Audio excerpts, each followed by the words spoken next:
आमदार सुरेश धस आज मस्साजोगला जाऊन देशमुख कुटुंबियांची भेट घेणार। धनंजय मुंडेंच्या भेटीनंतर झालेल्या टीकेनंतर धस पहिल्यांदा मस्साजोगला जाणार। महादेव मुंडेंच्या कुटुंबियांनाही भेटणार।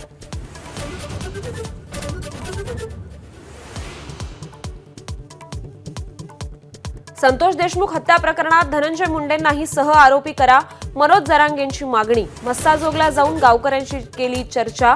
25 फेब्रुवारीच्या अन्नत्याग आंदोलनावर गावकरी ठाम।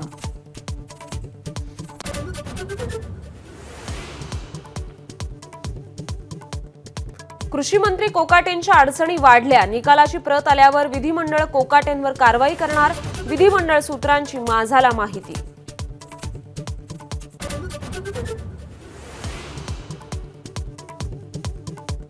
अमित शहा आज पुणे दौऱ्यावर। नाशिक आणि रायगडच्या पालकमंत्रीपदाच्या तिढ्यासंदर्भात तिन्ही नेते शहांसोबत चर्चा करणार असल्याची सूत्रांची माहिती।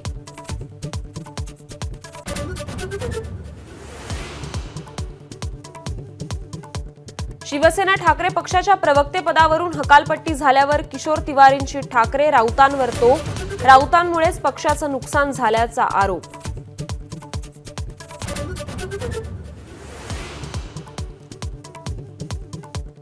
दिल्लीत साहित्य संमेलनाच्या उद्घाटनाच्या निमित्तानं मोदी आणि पवार एकत्र। मोदींनी पवारांसाठी खुर्ची केली पुढे, पाण्याचा ग्लासही दिला।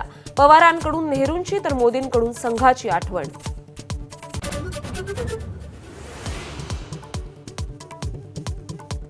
उद्धव ठाकरेंच्या कार्यकाळात झालेल्या अन्यायाची व्याजासह परतफेड करणार। नितेश राणेंचा इशारा। तर ठाकरेंचे सरपंच असलेली गावं टार्गेट करा, गाडीत बसून भाजप प्रवेश द्या। नितेश राणेंचं कार्यकर्त्यांना सूचना।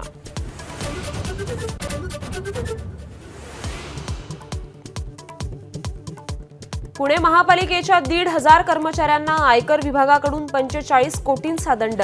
दंड वसुलीसाठी कर्मचाऱ्यांचे पगार 2 महिन्यांपासून बंद। टॅक्सची कामं लेखा आणि वित्त विभागाऐवजी बाहेरच्या सल्लागाराला दिली।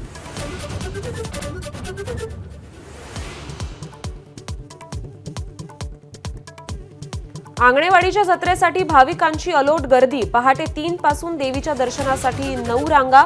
मंदिराला आकर्षक फुलांची सजावट।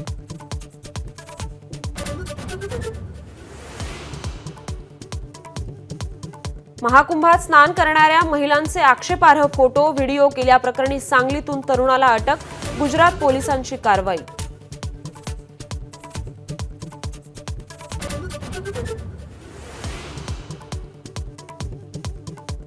पार्किंगच्या वादातून मारहाण प्रकरणात आदित्य पांचोलीला दिलासा। सत्र न्यायालयाकडून शिक्षा माफ। चांगल्या वर्तनामुळे सूट।